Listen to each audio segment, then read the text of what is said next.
Good morning students. आज हम लोग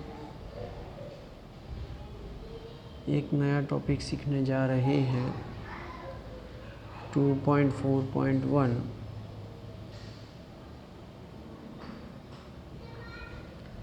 हाइड्रोजन की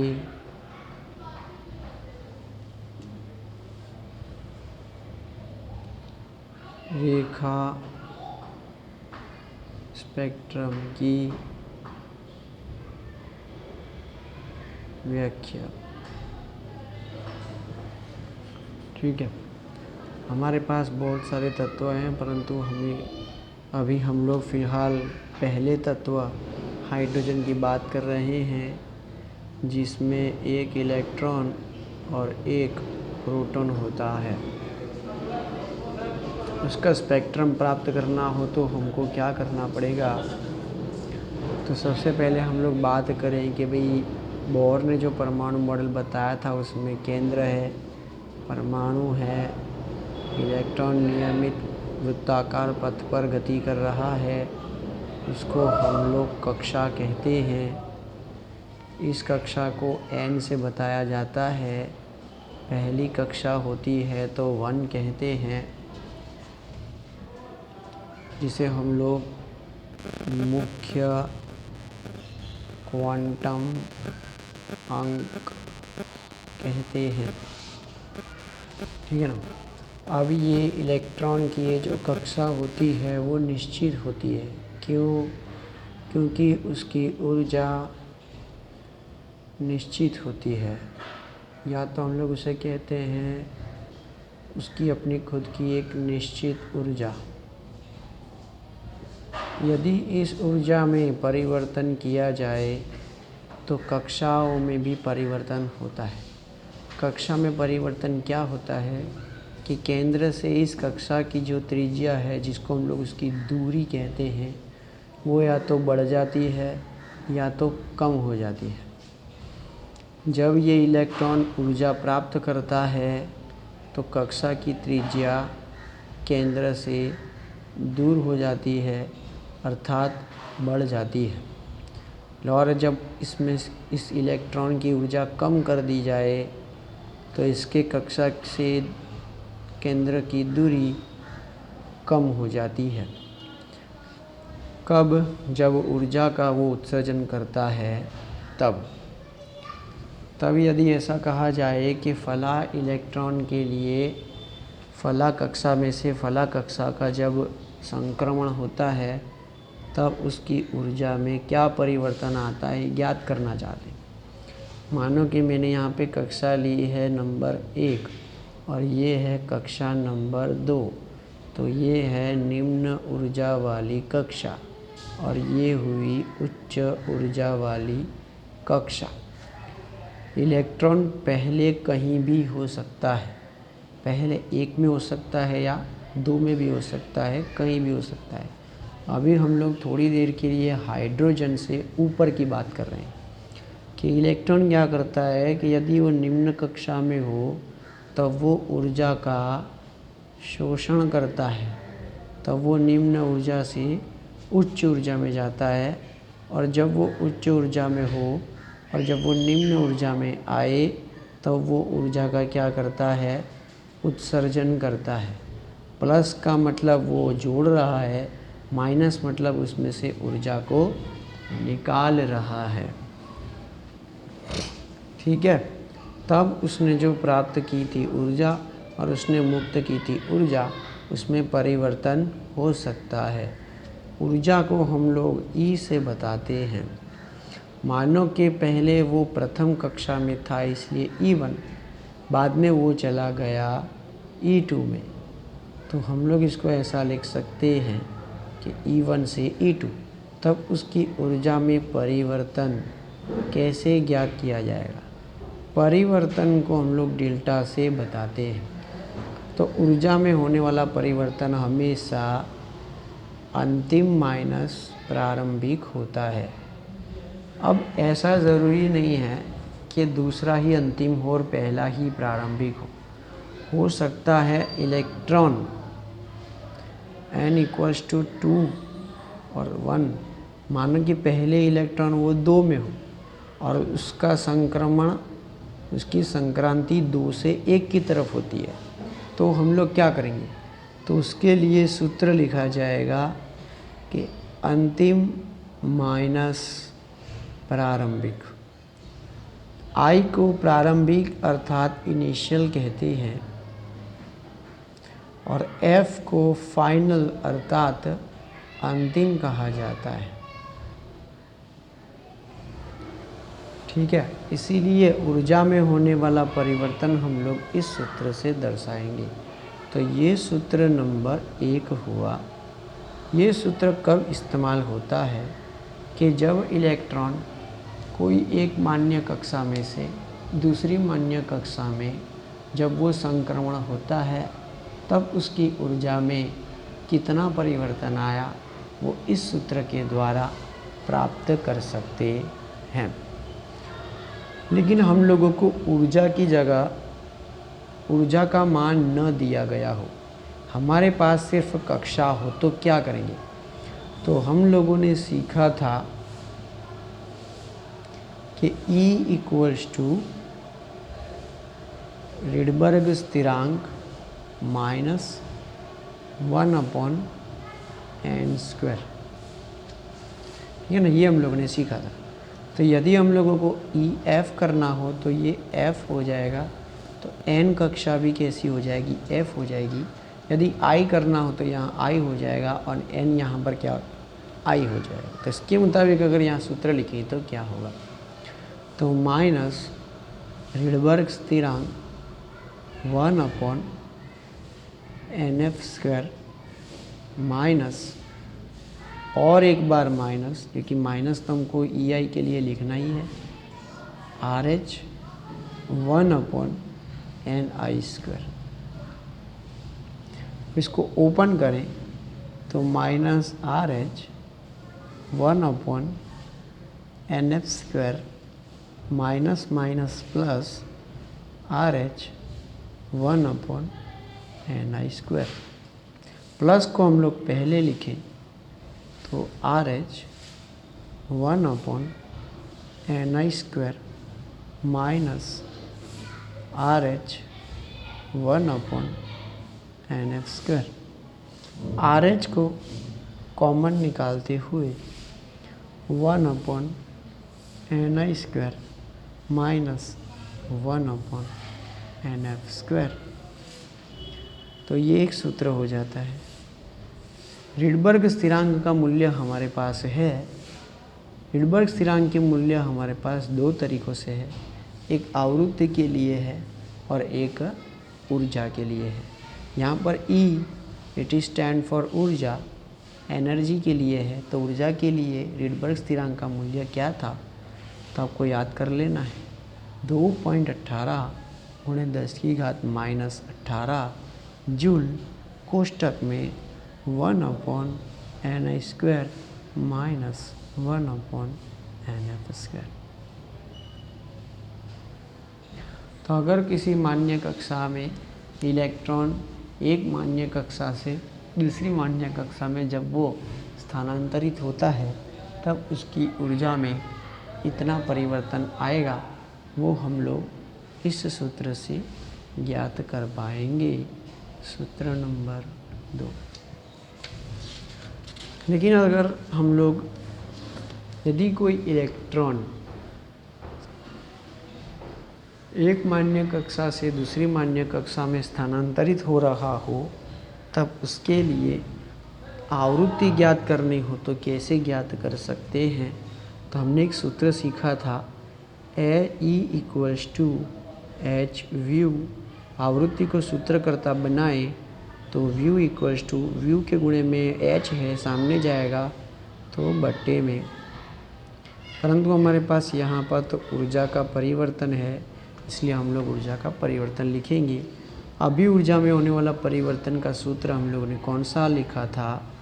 सूत्र ये लिखा था कि 2.18 × 10⁻⁻18 1/ni² माइनस 1/n/f², बटे में h है, प्लांक कांस्टेंट है, प्लांक कांस्टेंट का मूल्य 6.626 इंटू 10⁻⁻34 है।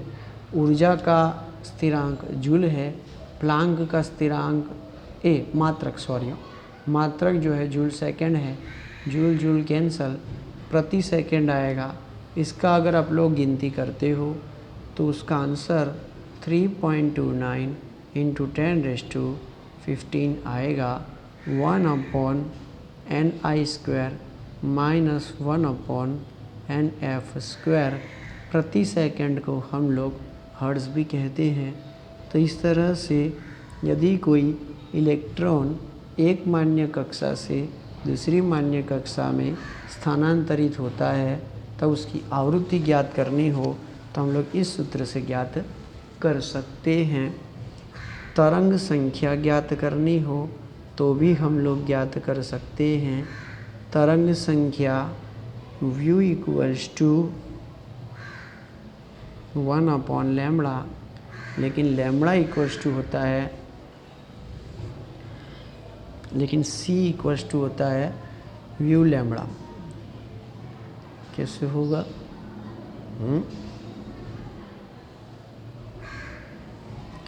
यदि मैं सूत्र लिखूं v = c⁴ तो लैम्ब्डा बराबर नहीं, c = v⁴, तो लैम्ब्डा बट्टे में गया तो v/c आया।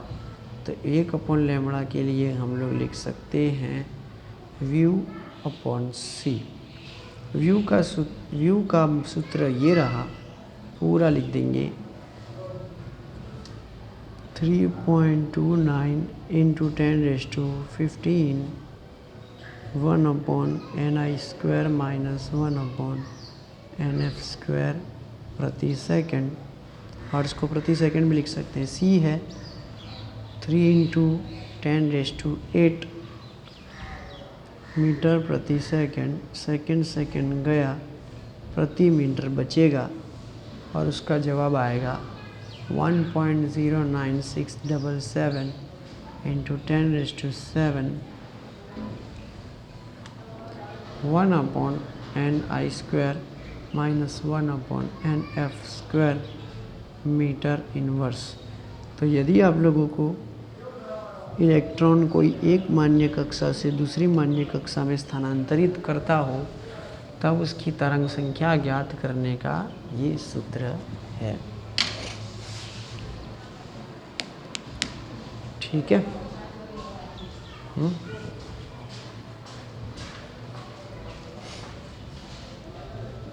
चलो अब हम लोग आगे देख रहे हैं। आगे ऐसा कहा गया है कि ऊर्जा का मान, ऊर्जा में होने वाला परिवर्तन धनात्मक और ऋणात्मक आता है। कब ऊर्जा में होने वाला परिवर्तन ये धनात्मक या ऋणात्मक आएगा? तो जब अंतिम कक्षा प्रारंभिक कक्षा से बड़ी हो। ठीक है। और दूसरा, जब अंतिम कक्षा प्रारंभिक कक्षा से छोटी हो तब ऊर्जा का मान क्या होगा? ऋणात्मक देखने को मिलेगा। ओके। स्वाभाविक है कि जो अंतिम कक्षा होती है उसका मान लगभग जो है ज़्यादा होता है और प्रारंभिक मान जो है होता है उसका मान कम होता है। ठीक है। ओके। उसमें ऐसा होता है कि इलेक्ट्रॉन दो मान्य कक्षाओं में है। मानो कि ये क्या किया उसने, इसका Ni है और ये इसका Nf है, तब ये प्रारंभिक कक्षा में से दूसरी कक्षा में कब जाएगा? जब उसकी ऊर्जा अधिक होगी। ऊर्जा अधिक होगी अर्थात पॉजिटिव। तो ये रहा, Nf अधिक है, Ni छोटा है। मानो कि ये इलेक्ट्रॉन यहाँ था और यहाँ से उसको यहाँ आना है। ठीक है ना? तब उसके लिए उसका मान क्या हो जाता है? कम हो जाता है। इसलिए ऊर्जा में होने वाला परिवर्तन कैसा होता है? नेगेटिव। धनात्मक होने से के लिए ये अवशोषण स्पेक्ट्रम होगा।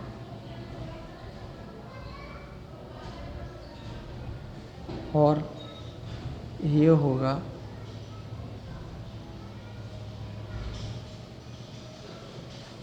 उत्सर्जन स्पेक्ट्रम। क्यों इसे अवशोषण किया गया? क्योंकि ये ऊर्जा को प्राप्त करता है। क्यों ये उत्सर्जन कहा गया? क्योंकि ये ऊर्जा का क्या करते हैं? उत्सर्जन।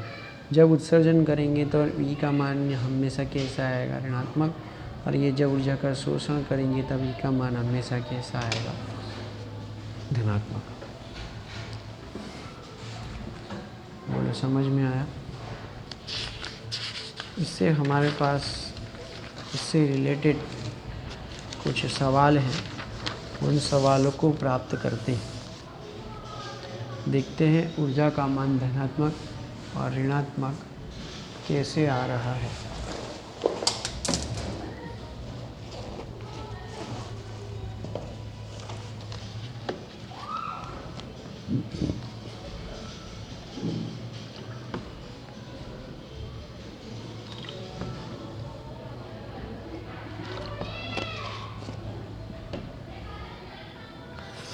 उदाहरण नंबर 2.10।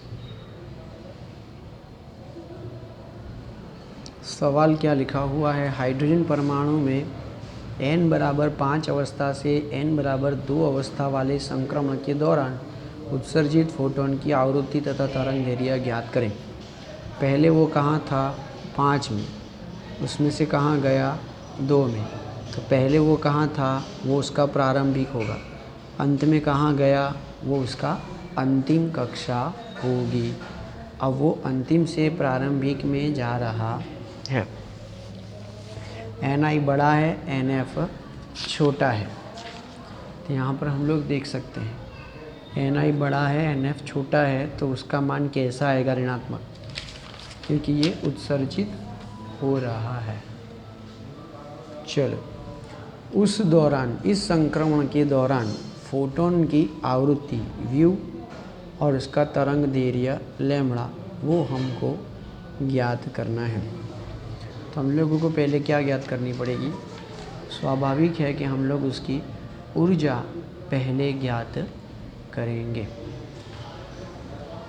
तो ऊर्जा में होने वाला परिवर्तन डेल्टा ई ऊर्जा है, इसलिए 2.18 × 10⁻⁻18 joule 1/nf² minus 1 minute 1/ni² minus 1/nf²। 2.18 × 10⁻⁻18 joule 1/ni²,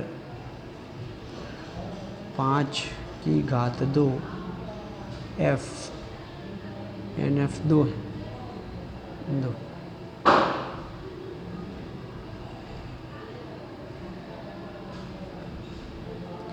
one by 25 minus 1/4।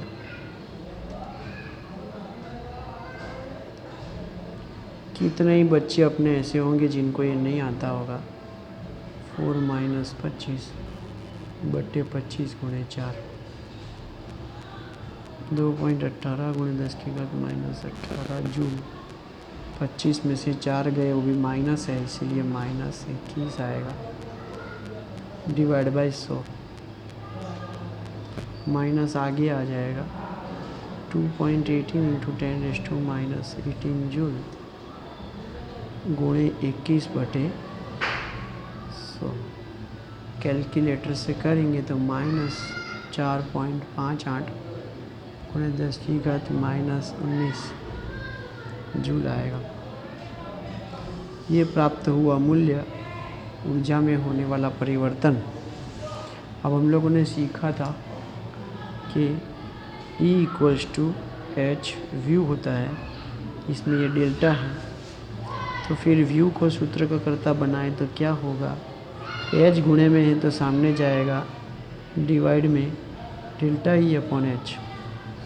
चलो अब डेल्टा ई कितना है, -4.58 × 10⁻⁻19 जूल। H 6.626 × 10⁻36 joule second. ठीक है, -34 जूल सेकेंड। जूल जूल गया, 1/2 आएगा। इसका आंसर लाएंगे,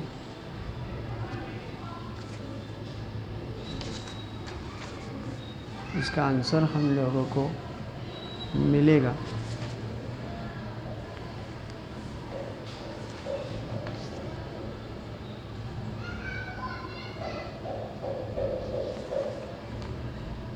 ठीक है, तो उसका जवाब आप लोगों को मिलेगा 6.91 × 10⁻14,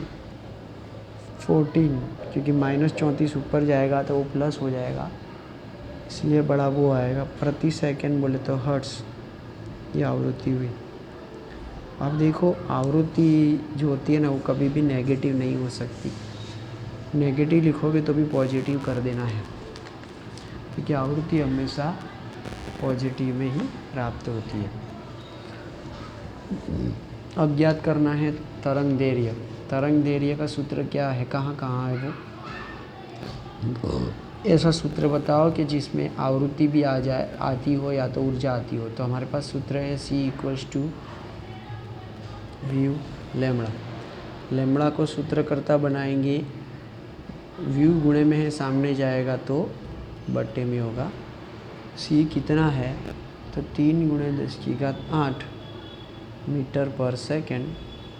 व्यू अभी हम लोगों ने कितना प्राप्त किया, 6.91 × 10⁻14 प्रति सेकंड। तो प्रति सेकंड ऊपर गया, तो ये सेकंड कैंसिल हो गया, उसमें आपको जवाब मिलेगा। इसमें क्या है कि मेरे पास कैलकुलेटर नहीं है। 434 × 10⁻9 मीटर आएगा। 434 10⁻9 नैनो होता है, इसलिए वो नैनोमीटर हो जाएगा। तो तरंग दैर्घ्य जो है हम लोग घातों में नहीं रखते हैं, उसको सेट कर देते हैं नैनोमीटर में। चलो ठीक है, चलो अब उदाहरण 2.11।